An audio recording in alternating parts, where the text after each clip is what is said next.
Les pido que abran sus Biblias en el libro de Apocalipsis capítulo 16 y vamos a terminar con la batalla del Armagedón, o en otras palabras, lo que se conoce como la Tercera Guerra Mundial.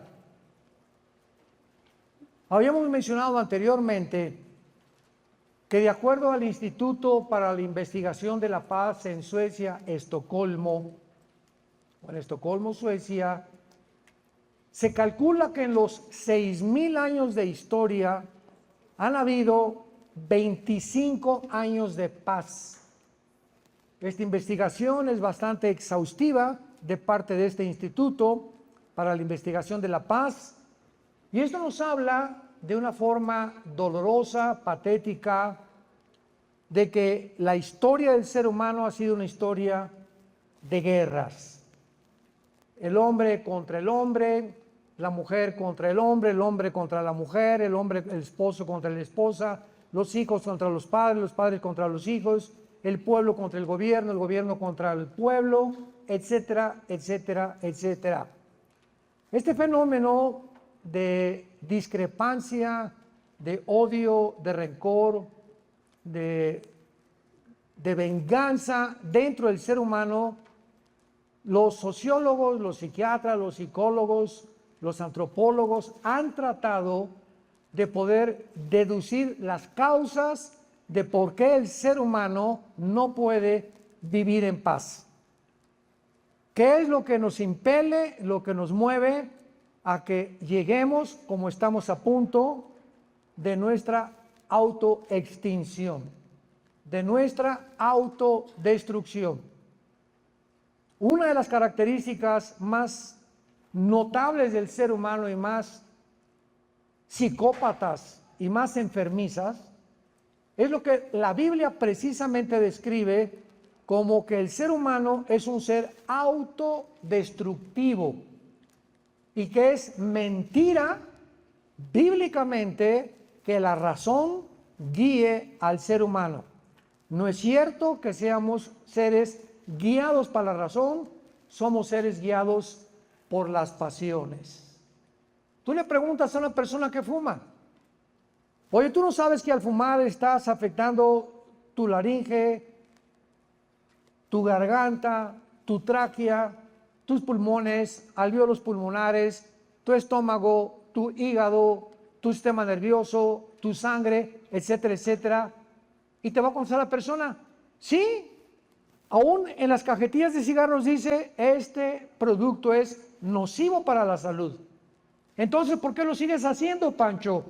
Y te va a contestar, porque me gusta. Oye, ¿tú no sabes que el alcohol puede llevarte a una cirrosis, a destruir tu hígado? Puedes acabar divorciado, abandonando a tus hijos, terminar con tu trabajo, con tu salud. Sí. Entonces, ¿por qué al saber que nuestra razón me dice, esto que estoy ingiriendo como humo, este alcohol, está afectando completamente no solo mi vida, sino la de las personas más cercanas a mi vida, ¿por qué lo sigo haciendo? ¿Por qué tengo que fumar marihuana, heroína, inyectarme? ¿Por qué, teniendo una esposa tan linda, unos hijos, un trabajo, tengo que estar viendo a otra mujer que no es mi esposa? Como dice Salomón en Proverbios capítulo 6, ¿por qué, hijo mío, andarás tras la mujer ajena? Porque el que comete adulterio destruye su alma, infecta su alma y su vergüenza le seguirá. Somos seres autodestructivos que hacemos, sabiendo que nos hacemos mal, lo hacemos de todas maneras. Este dilema del ser humano entre la razón y las pasiones se describe con una claridad tremenda en el capítulo 7 de Romanos. Lo voy a leer rápidamente, lo voy a enunciar y dice así, dice Romanos 7, el apóstol Pablo hace 2000 años, antes de Freud, antes de Jung, antes de todos los que han tratado de buscar el problema humano. Y dice Romanos 7, porque he descubierto, dice Pablo, que el bien que quiero no lo hago, sino el mal que no quiero hacer, eso hago. Entonces encuentro que hay algo dentro de mí que mora dentro de mí de mal, que me arrastra. Mi mente me dice, no fumes, no adulteres, te estás haciendo mal, pero hay algo que es más fuerte que mi razón, que mi conocimiento, que me está dando la conciencia, que me lleva cautivo al pecado. Y el mal que no quiero hacer, eso es. Yo no quería caer en adulterio, pero caí en adulterio. Yo no quería acabar siendo alcohólico, pero acabé siendo alcohólico. Y todo comenzó con el primer cigarro que fumaste, con la primera copa que tomaste, con la primera mirada que quitaste de tu esposa y la pusiste en otra mujer o en otro hombre, en este caso siendo mujeres. Entonces, esta situación de contradicción en la que estamos de alguna forma, muchas veces hasta inconsciente ya haciéndonos daño, pues lo han tratado de explicar. William Shakespeare dijo, pues se le llama el defecto trágico en su famosa obra de Hamlet. Ser o no ser, he ahí el problema, escribió Shakespeare. Luego vino Carlos Marx, no, el problema está en la lucha de clases.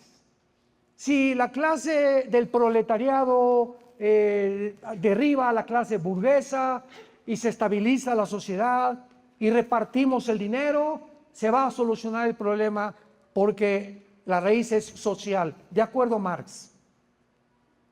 Viene Sigmund Freud, el problema es en la psique. El problema está que el ser humano tiene traumas que ha sido causado por la juventud, la infancia, y que lo hacen actuar de una forma autodestructiva. Y así tenemos nosotros todas estas opiniones de seres humanos como tú y como yo, que ninguno fueron Dios. Fueron seres pensantes como tú y como yo, tratando de descubrir qué es el problema básico, real del ser humano. Dios nos deja las Sagradas Escrituras, la Biblia, donde encontramos el diagnóstico de Dios. Lo que Shakespeare le llamó el defecto trágico, lo que Marx le llamó la lucha de clases, lo que Sigmund Freud le llamó el problema de la psique o el problema mental. La Biblia tiene una sola palabra que es pecado. ¿Qué es el pecado? Simplemente una fuerza interna maligna que la tenemos desde que nacemos. Ahora que tenemos nuestra nietecita, ¿verdad? Mi esposo y yo vemos un año nacida y comienza y no quiero tus espaguetis y me saca la lengua y nos grita. Y así de chiquitos la pregunta es, ¿alguien le enseñó a portarse mal? Ya nacemos con la tendencia a la rebelión. Nacimos gritando del vientre de nuestra madre, llorando, protestando desde que nacimos para que nos trajeron al mundo. Tal vez sería la traducción de lo que los lloridos de un bebé proyectan cuando acaba de nacer. Nacemos llorando, en rebelión, vivimos llorando y morimos en rebelión y morimos llorando. En un mundo completamente que nos sentimos que no es nuestro mundo, que nos sentimos mal, que ya ojalá que todos queremos justicia, hasta los ateos, todos queremos que se acabe el dolor, que se acabe la enfermedad, y buscamos la razón entre nosotros y nunca la vamos a encontrar, porque solamente Dios puede revelarnos el problema humano. Y así es efectivamente como la Biblia escribe desde hace más de 2500 años que el mundo va a terminar cuando todas las naciones se reúnan para apoderarse del centro principal del petróleo en el mundo, que se encuentran debajo de 3 naciones: Irak, Siria, Arabia Saudita, donde el 65% de las reservas petroleras del mundo se encuentran en esta zona geográfica. Y ahora con la guerra de Ucrania se ha visto mucho más claro el problema de la ausencia del petróleo. Cuando ya Rusia cierra la llave, cuando está privando de gas a Europa, ya ahora hace algunos meses Israel le está subsidiando el gas a Egipto y el petróleo también. En Estados Unidos están tratando de bombear más. Fue el presidente Biden a Arabia Saudita hace algunos meses a rogarle al jeque, por favor, señor jeque, produzca más petróleo. Y el jeque de Arabia Saudita se volteó y le dijo a Biden, no, cállese, váyase a su país. Así, con estas palabras: no voy a producir ni un solo litro de petróleo. Señor Biden, Estados Unidos ya no nos asusta. Usted tiene una personalidad muy contradictoria, porque usted me maldijo hace 4 o 5 meses, llamándome asesino y verdugo. Y ahora viene a decirme, a rogarme de rodillas, que produzcamos petróleo. Pues no lo vamos a hacer. Entonces el petróleo se ha vuelto otra vez en un petrodólar. Ojalá que ya, ¿verdad?, no venga este cambio tremendo en el que cambien el dólar como moneda internacional, o va a hundir a casi todo el mundo en problemas. Pero esta es la realidad de lo que va a suceder. Muchas gracias. Yo les agradecería que me lo prepararan. Sí, porque aquí no puedo. Uno de crema y la mitad de Splenda. Postre no, ¿eh? Muchas gracias, Humberto. Bueno, así está la situación. Entonces, la Biblia termina así, de esta manera, donde se reunirán las naciones del mundo alrededor del Medio Oriente.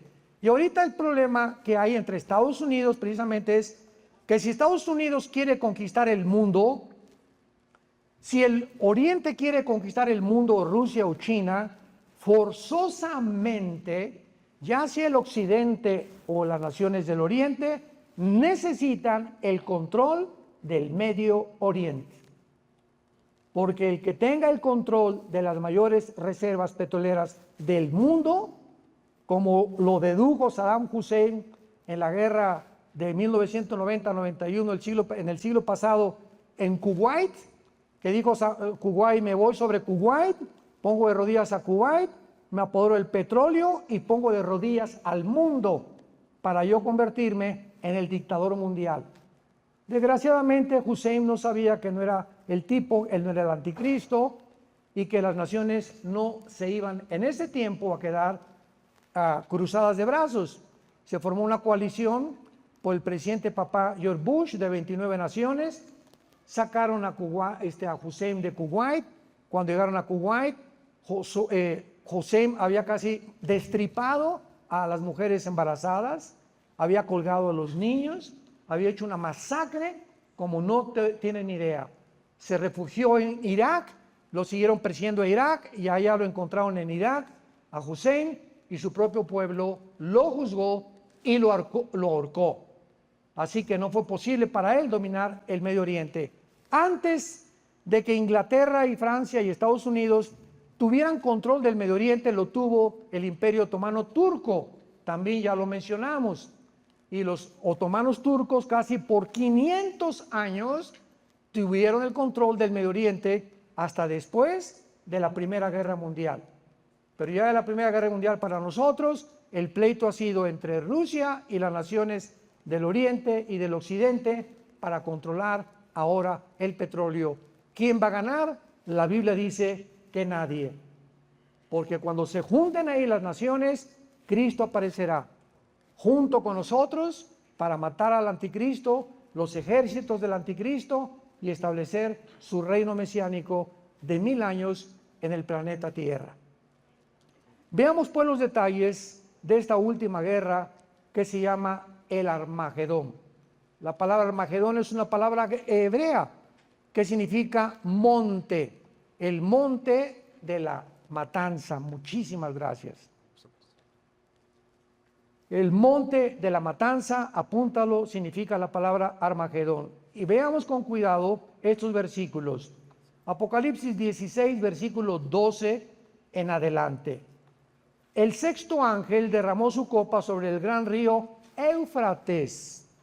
Aquí tenemos un lugar geográfico que corre desde Turquía, desemboca en el Golfo Pérsico, que atraviesa casi todo el Medio Oriente, el famoso río Éufrates, donde dice Apocalipsis 9 que hay 4 ángeles atados esperando matar a una tercera parte de la humanidad.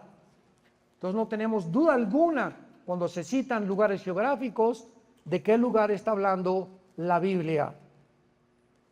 derramó su copa sobre el gran río Éufrates y el agua de este se secó, para que estuviera preparado el camino a los reyes del oriente. En la Tercera Guerra Mundial, antes de que el mundo llegue a su fin, el continente americano, Bogotá, no existirá. ¿Cómo que hay? Estaremos arriba. Ahí para nada.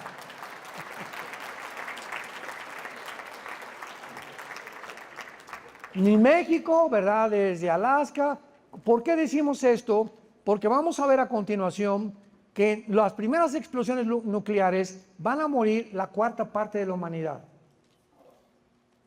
En el cuarto sello, Apocalipsis capítulo 6, lo vamos a leer más adelante. Ahorita somos 8,000 millones de personas aproximadamente. Una cuarta parte, estamos hablando de 2,000 millones de personas. Ahora, desde Alaska hasta la Patagonia, el continente americano tiene aproximadamente 1,000 millones, 1,100 millones de seres humanos. Así que cuando habla la Biblia que morirán 2,000 millones, estamos hablando de 2 continentes americanos. En proporción, los que desaparecerán del mundo por la guerra nuclear. Y vamos a examinar las bombas y las armas que tiene actualmente Rusia y Estados Unidos y la China. En el capítulo 9 de Apocalipsis, una tercera parte más morirá también. Y de acuerdo a la Biblia, solamente cuando venga Cristo sobrevivirá una tercera parte de la humanidad. Así que las naciones que se mencionan que sobrevivirán son parte del Medio Oriente y del Asia. Entre ellas se encuentra la China. Así que los chinos van a estar vivos y coleando cuando Jesucristo regrese.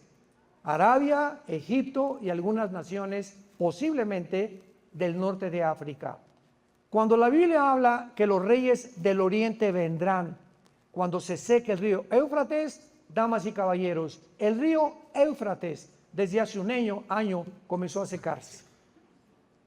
Nadie se explica por qué todavía. Métete a investigar y se está secando el río Éufrates, que exactamente divide el Medio Oriente del Asia. Y todo el río Éufrates y el río Tigris son los 2 ríos que se mencionan al principio de la Biblia en Génesis capítulo 2, junto con otros 2 ríos que se supone que uno es el Nilo, pero otros que desaparecieron después del diluvio universal. Cuando habla de los reyes del Oriente, estamos seguros que está hablando de China, Finlandia, Indonesia, Singapur, Vietnam, etcétera, etcétera. Toda esa zona, Japón, que pertenece al Oriente. Entonces se va a formar, de acuerdo a la Biblia, una confederación política de gobernantes del Medio Oriente que no se someterán al anticristo. Esto es interesante, porque muchas veces creemos que el anticristo gobernará el mundo entero, porque dice sobre todo lengua y nación, pero del territorio del gobierno del anticristo. Es lo que no hemos estudiado más profundamente, porque la Biblia dice también en Daniel 11, 40 al 45, que va a derribar a Egipto al final y que van a escapar Jordania de las manos del anticristo. Así que va a haber naciones que no van a estar bajo el anticristo, que se van a rebelar contra él y van a tratar de pelear contra él, porque de eso se trata la guerra de la batalla del Armagedón. Entonces, versículo 13, vi salir de la boca del dragón, que es Satanás, y de la boca de la bestia, que es el anticristo, y de la boca del falso profeta, 3 espíritus inmundos a manera de ranas. Aquí vemos la Trinidad diabólica, pues son espíritus de demonios que hacen señales y van a los reyes de la tierra en todo el mundo para reunirlos a la batalla del gran día del Dios Todopoderoso. La Biblia dice, sin ningún lugar a dudas, que mientras más nos acercamos al final de la historia, todos los gobernantes del mundo comenzarán a ser influidos por ángeles caídos y por demonios. Porque observamos que van a ser influenciados por entidades espirituales y serán el mundo espiritual de los demonios y de los ángeles caídos los que los motivarán, influenciarán para que vengan al Armagedón y los reúnan en Israel, en el valle del Megido. Ahí estuvimos hace un mes que regresamos de Israel, o 2 meses, y estuvimos en ese valle impresionante, el valle del Megido, donde Napoleón Bonaparte dijo estas palabras cuando estuvo en Israel. Napoleón dijo: aquí, al ver el valle del Megido, estoy seguro que será la Tercera Guerra Mundial. Entonces, esto es muy, muy peligroso, porque por eso 1 Timoteo 2 se nos manda orar por nuestros gobernantes. Oren por el presidente de Colombia. Es nuestra obligación y responsabilidad. Por los senadores, los diputados, hagan lo que hagan, tenemos que orar por ellos, para que de alguna manera la maldad que pueda ser desencadenada por las influencias espirituales que los gobernantes puedan tener a través de nuestra oración, impidamos que la corrupción aumente. Porque es lo que hace la oración unida de la iglesia. Detiene de alguna forma misteriosa la corriente de la maldad. Y cuando la iglesia desaparezca, segunda de Tesalonicenses capítulo 2, porque ahorita lo que detiene el misterio de iniquidad es la iglesia, a través del Espíritu Santo. Y cuando nos vayamos en el arrebatamiento, se van a desbordar todos los diques y todas las barreras que hasta este momento no se han desbordado. Imaginémonos, si ahora la maldad se encuentra como se encuentra y al grado que ha alcanzado, imaginémonos cuando desaparezca la iglesia. Y Jesús dijo que la iglesia, recuérdalo, es la sal del mundo. Una sal sirve, ¿verdad?, para impedir la corrupción de la carne. Porque si le pones sal a la carne, se tarda más en echarse a que se corrompa. Entonces la iglesia no fue enviada al mundo para acabar con el mal. Nunca vamos a acabar con la prostitución, ni con los crímenes, ni con los latrocinios, ni con los malos gobiernos. El papel de la iglesia no es terminar el mal. Eso será cuando Jesucristo regrese. Porque hay una teología que no es bíblica, que dice que la iglesia va a conquistar el mundo y que cuando acaba la maldad y cuando acabemos con la maldad, Cristo regresará. No sé tampoco en qué Biblia lo encontraron. Pero hay tantas enseñanzas que se dicen por todos lados. Pero nosotros somos la sal de la tierra y somos, escucha esto, la única lámpara del mundo. Tú eres la única luz de tu familia. La única luz en tu trabajo. La única luz en tu escuela. La única luz en tu bufete jurídico, en tu clínica, en tu consultorio médico. Somos la única luz que hay. Y si nosotros, que somos la luz del mundo, que reflejamos la luz de Dios a través de nuestro testimonio, nos escondemos debajo de la mesa, una luz no se esconde de la mesa, sino que se pone arriba para alumbrar alrededor. Entonces, si tú llegas a tu trabajo y no es cierto que soy cristiano. Oye, es cierto que mi novia ya se acuesta con su novio, ¿por qué tú tampoco, Conchita, tienes relación con tu novio? Ay, pues ya nos dijeron que eras cristiana, ¿verdad? Ay, no es cierto, ¿quién les dijo? Cuando comenzamos a atemorizarnos por la opresión del mundo, porque no queremos ser diferentes al mundo y seguir la corriente del mundo, hemos perdido la luz. Hemos perdido nuestro primer amor. Y le dice Cristo a la iglesia de Éfeso: quitaré la lámpara, quitaré tu testimonio y vendrá la oscuridad a tu vida, a tu familia, a tu casa y a tu trabajo. Porque amaste más la gloria de los hombres que la gloria que viene de Dios. Versículo 15, y dice Dios: he aquí yo vengo como ladrón. Bienaventurado el que vela y guarda sus ropas para que no ande desnudo y vean su vergüenza. Y los reunió en el lugar que en hebreo se llama Armagedón. o en el monte de la Matanza, o en el Valle del Megiddo, en otras partes de la Biblia. Muy bien. Hagamos un recuento rápido de la historia. La primera bomba atómica soltada sobre Hiroshima se llamó Little Boy, o el pequeño niño. Fue llevada por un bombardero B-29 norteamericano y la bomba atómica pesaba 3 toneladas, con el poder explosivo de 12.500 toneladas de dinamita. 12.500 toneladas de TNT. En la zona cero, o sea, venía el avión Enola Gay, bombardero B-52, y escogieron Hiroshima y Nagasaki, los norteamericanos, los ingleses, inclusive los rusos, que fueron la coalición que se formó contra Italia, Japón y Alemania, y determinaron que la soltaran arriba de Nagasaki y de Japón, que son 2 puertos japoneses que no tenían mucha gente, pero que serviría como una detención y como una venganza del ataque de Pearl Harbor en Hawái en 1940 por los japoneses, que acabaron con casi toda la marina y portaaviones y destroyers de Norteamérica. Fue un caos. El presidente Truman se levantó y dijo: entramos a la guerra. Estados Unidos entró a la Segunda Guerra Mundial después del bombardeo y de la masacre en Pearl Harbor.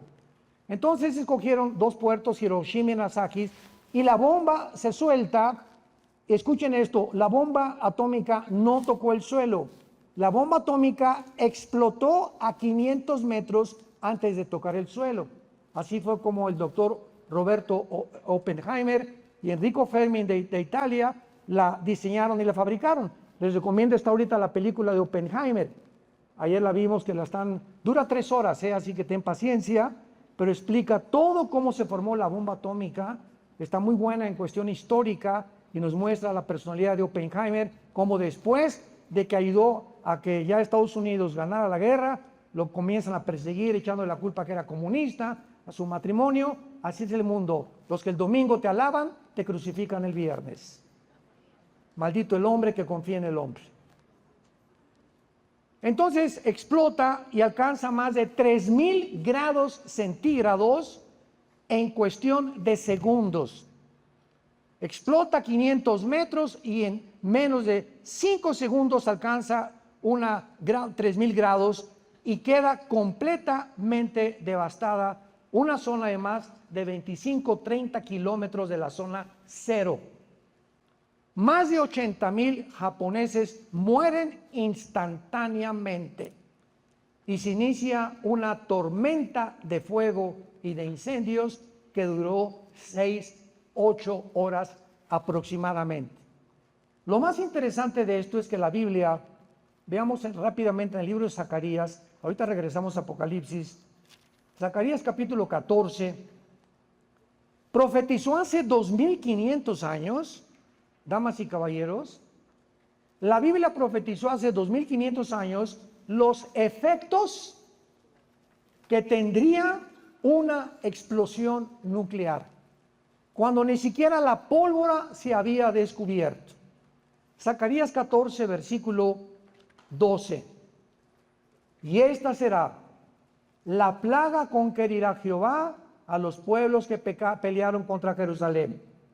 Escucha, la carne de ellos se corromperá estando ellos sobre sus pies. Se consumirán en las cuencas sus ojos y la lengua se les deshará de su boca.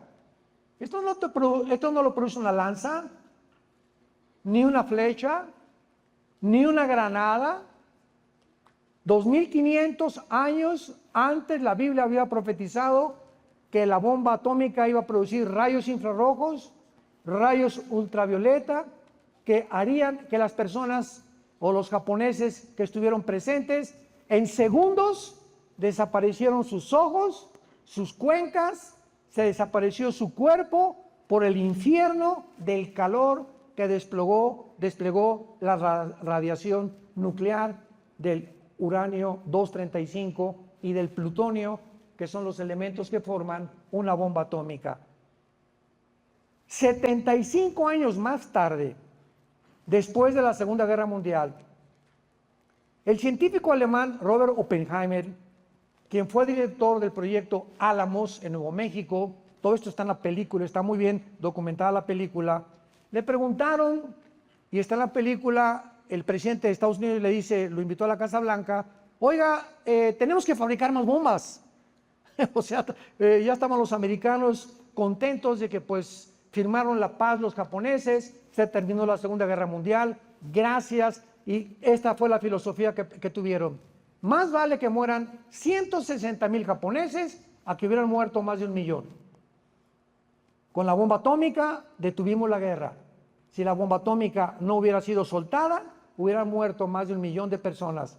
Si tú fueras presidente de un país, ¿qué decisión hubieras tomado? Decisiones morales importantísimas para poder determinar realmente cómo dirigir y cómo terminar una guerra. Oppenheimer le dijo al presidente Truman, discúlpeme, yo no vuelvo a involucrarme en ninguna fabricación de ninguna bomba. Anteriormente, Einstein, ahí sale en la película también de Oppenheimer, Einstein tiene una conversación secreta con Oppenheimer y después dicen qué fue lo que platicaron, pero Einstein cuando le propusieron involucrarse en el proyecto Álamos, él se negó y le mandó una carta al presidente de Estados Unidos, Einstein diciéndole, yo sé que cuando funcione la fisión nuclear y produzcamos la reacción del átomo, el mundo se cubrirá de tinieblas. Y la última guerra será una guerra con palos. Ya no habrá armas porque regresaremos a la época de los cavernarios. Estas fueron las palabras de Alberto Einstein. Y ahora que han transcurrido más de 75 años, podemos darnos cuenta las increíbles armas nucleares, que la bomba atómica parece un cohete de los que usan los niños comparado con lo que les voy a mencionar, para que sepan dónde se encuentra el mundo. Estas armas, por ejemplo, Rusia tiene el misil intercontinental hipersónico que ninguna otra nación tiene, que se llama Zircon, con Z, Zircon. Este misil intercontinental puede ser lanzado desde un submarino a una velocidad 9 veces más rápido que el sonido y con un poder de alcance a poder llegar a cualquier ciudad del mundo, a cualquier ciudad del mundo. Considerando el poder destructivo y la devastación que causó la primera bomba atómica en Hiroshima y Nagasaki, es lógico que podamos imaginarnos la increíble destrucción y los millones de muertos que causaría un misil o una cabeza nuclear del siglo XXI. Mientras que las primeras 2 bombas atómicas soltadas en Japón se medían en kilotones, ahora se miden en megatones, que significan mega, grande o amplio o en crecimiento, con toneladas de 10 veces más que la bomba atómica de Hiroshima. Por ejemplo, una bomba de 1 megatón contiene el poder de 8 bombas de Hiroshima. 1 megatón, una bomba de 1 megatón, contiene el poder explosivo como si fueran 8 bombas soltadas en Hiroshima y Nagasaki. O sea, 4,000 veces más poderosas que la primera bomba atómica. Actualmente vemos nosotros de que ya no tendríamos que preocuparnos de sobrevivientes ni heridos, porque no habría sobrevivientes.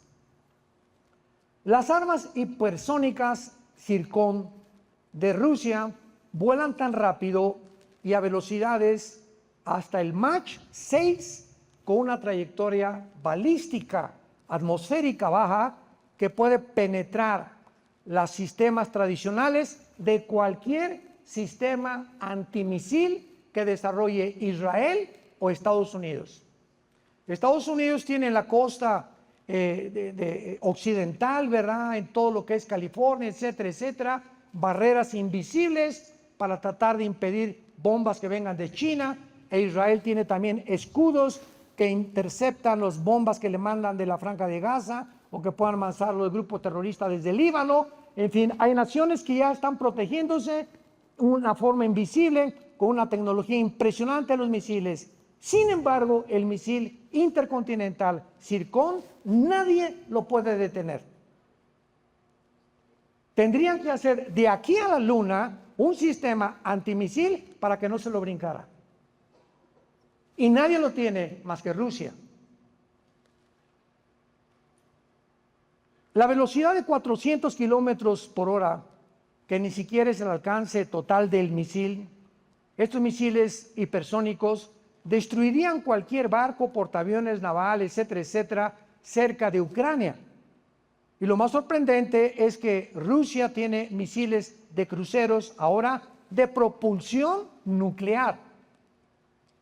Y el submarino Poseidón que tiene Rusia apuntando en el Atlántico a Estados Unidos y en el mar Pacífico apuntando a todo el área de Alaska y California, etcétera, etcétera, son submarinos que no se pueden rastrear.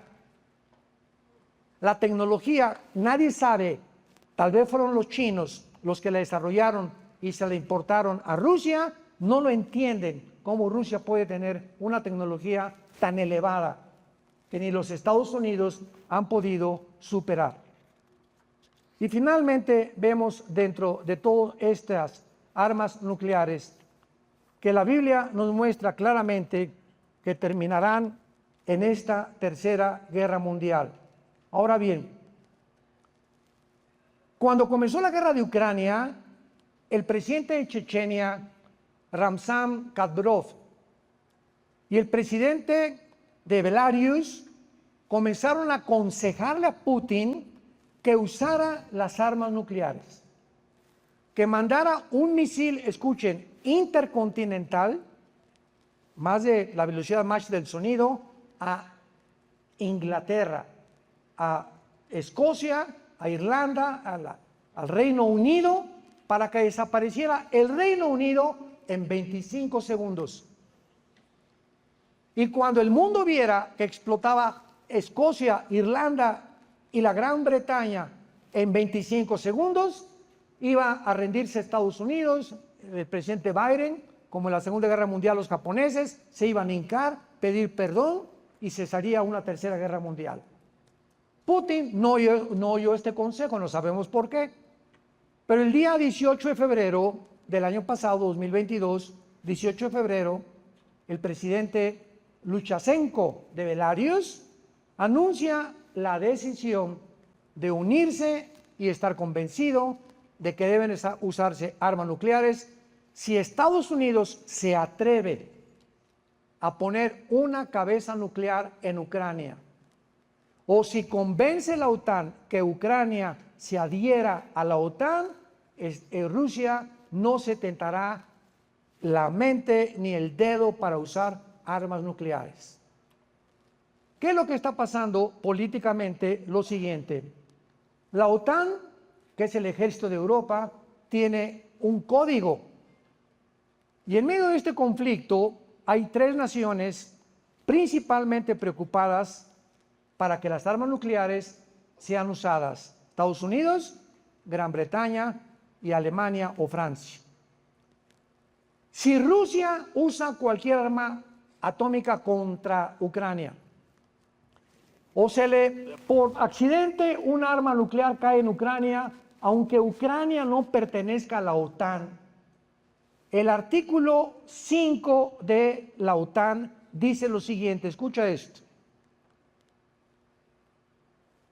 La única vez que este artículo ha sido invocado fue en septiembre del 2001, cuando el ataque terrorista a las Torres Gemelas en Estados Unidos.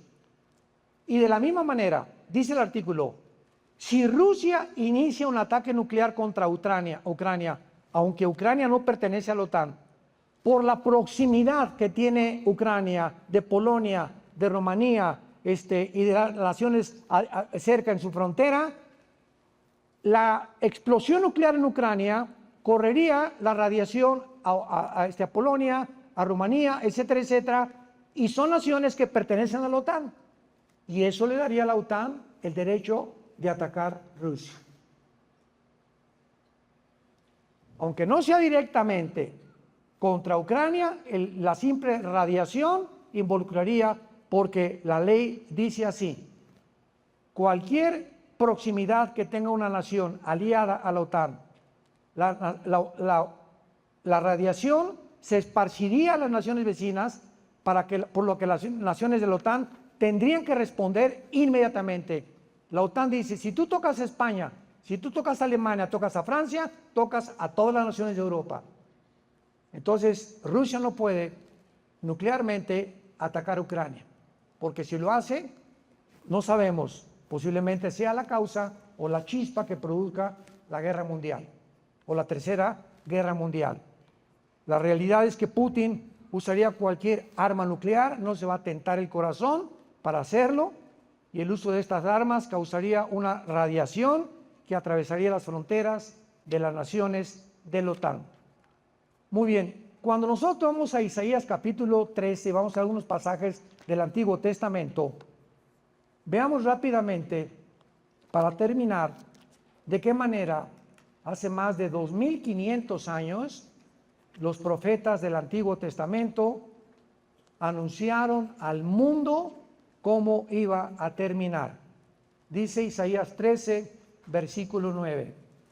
He aquí el día de Jehová. Viene terrible y de indignación para convertir la tierra en soledad, por lo cual las estrellas de los cielos y sus luceros no darán su luz. El sol se oscurecerá, ahora ya lo sabemos por la radiación nuclear, al nacer, y la luna no dará su resplandor. Y castigaré al mundo por su maldad, y a los impíos por su iniquidad, y haré que cese la arrogancia de los soberbios, y abatiré la altivez de los fuertes. Versículo 13. Porque haré estremecer los cielos, y la tierra se moverá de su lugar. ¿Qué inclinación tiene la tierra sobre su eje? 23 grados y medio. O sea, la tierra no está así, la tierra está así, con una inclinación de 23 grados y medio. Si la tierra se moviera media pulgada a la derecha o para la izquierda, sobrevendría un caos totalmente, una inversión de los polos, que produciría únicamente una guerra nuclear. La tierra se moverá de su lugar en la indignación de Jehová de los ejércitos y en el día del ardor de su ira. Isaías 24, versículo 19 al 23. Isaías 24, 19 al 23. Será quebrantada del todo la tierra. Enteramente desmenuzada será la tierra en gran manera, será la tierra conmovida. Temblará la tierra como un ebrio, será removida como una choza, se agravará sobre ella su pecado y caerá y nunca más se levantará. Acontecerá en aquel día que Jehová castigará al ejército de los cielos en lo alto y a los reyes de la tierra sobre la tierra. Y serán amontonados como se amontonan los escarcelados en mazmorra, y en prisión quedarán encerrados y serán castigados después de muchos días. La luna se avergonzará y el sol se confundirá cuando Jehová de los ejércitos reine en el monte de Sión y en Jerusalén, y delante de sus ancianos o de nosotros sea glorioso. Esta realidad ya está enfrente de nosotros desde la invasión a Ucrania. El mundo creía que habría paz, el comunismo cayó, ya no tenemos enemigos, nuestra tecnología hará que nos superemos como somos amibas, y estamos a punto de evolucionar ahora con la ayuda de la genética y la tecnología moderna. Vamos a gobernar el mundo, como dice el Foro Económico Mundial, seremos dioses. Vamos a fabricar una nueva raza humana, lo dice el transhumanismo, la inteligencia artificial, el proyecto que vimos de DW y que es Roger el presidente, o de Wave, que están fabricando máquinas cuánticas hiperdimensionales para alcanzar a los extraterrestres. El mundo se encuentra como nunca se había encontrado, sentándose en el trono de Dios. Y qué interesante que el pecado que Dios anuncia que castigará cuando Él venga, será la soberbia. El hombre finalmente creyó la mentira de la serpiente, serán como dioses. Por haber creído esta mentira, hasta el siglo XXI vendrá Dios con sus ángeles y con nosotros para tratar de que no se acabe la humanidad, que los sobrevivientes pasen al reino milenial con nosotros cuando regresemos con Jesucristo y que sea formada una nueva humanidad, donde los cielos resplandecerán y los que anuncian la justicia como estrellas a la perpetualidad. Si tú eres un hijo de Dios y una hija de Dios, no pierdas tu mirada en Jesús. Puesto los ojos en Jesús, el autor y consumador de nuestra fe. No somos de los que retroceden, sino de los que proceden a la salvación. No somos de los que nos desanimamos ni nos avergonzamos, somos personas con convicciones. Y si ha habido un tiempo en que tienes que mostrar convicciones, es ahora. Y yo te pido en esta tarde, antes de despedir este seminario, que te arrepientas de tus pecados, que te vuelvas a Dios con todo tu corazón, que le pidas perdón a tu esposa, a tu esposo, a tus padres, a tus hijos, si tú has pecado en contra de ellos, que devuelvas el dinero que debes o el dinero que te has robado, que tengas la convicción de que Dios te puede ayudar a salir del pozo de una desesperación que tal vez te encuentras, porque tus pecados te llevarán al juicio final. La paga del pecado es la muerte, mas el regalo de Dios es vida eterna en Cristo Jesús. Aquí dice el Señor, les pongo la bendición y la maldición. Escoge pues, eres responsable individualmente de tus acciones. La bendición, si me escuchas y me sigues. La maldición, si sales por esa puerta hoy en la tarde, tal como entraste. Tal vez viniste por curiosidad, alguien te invitó, no tenías idea ni siquiera de lo que ibas a escuchar, pero Dios tenía una cita contigo. Dios te quería hablar en esta precisa tarde para decirte que te ama, que dio a su Hijo en la cruz por tus pecados y que tú tienes que volverte a Él con todo tu corazón antes de que la muerte te sorprenda sin Cristo y seas condenado eternamente en el infierno. Padre, te damos gracias en esta tarde por tu santa palabra.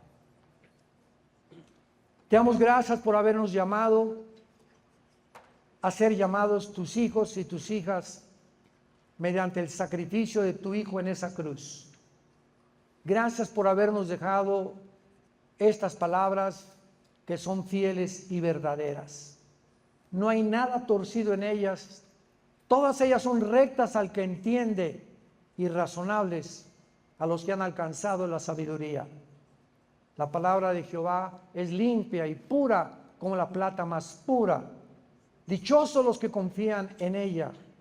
Serán como árboles plantados, que siempre darán su fruto, siempre prosperarán, siempre avanzarán. No son de los que se van a estancar ni a confundir, sino que tendrán sus sentidos espirituales alertados ante los peligros que nos rodean actualmente, y serán esos guerreros, esos soldados de la fe, los que presentaremos la última batalla contra los poderes del mal. Ya han sido vencidos en la cruz. Se nos manda solo resistir como soldados firmes, como baluartes de nuestra casa, de nuestros hijos, de nuestras iglesias, del mundo, que podamos saber que ningún viento nos va a derribar. Seremos como las palmeras. Vendrán tsunamis y vendrán vientos y permaneceremos en pie, porque nuestra casa fue fundada sobre la roca que se llama el Señor Jesucristo, en quien confiamos hasta el final.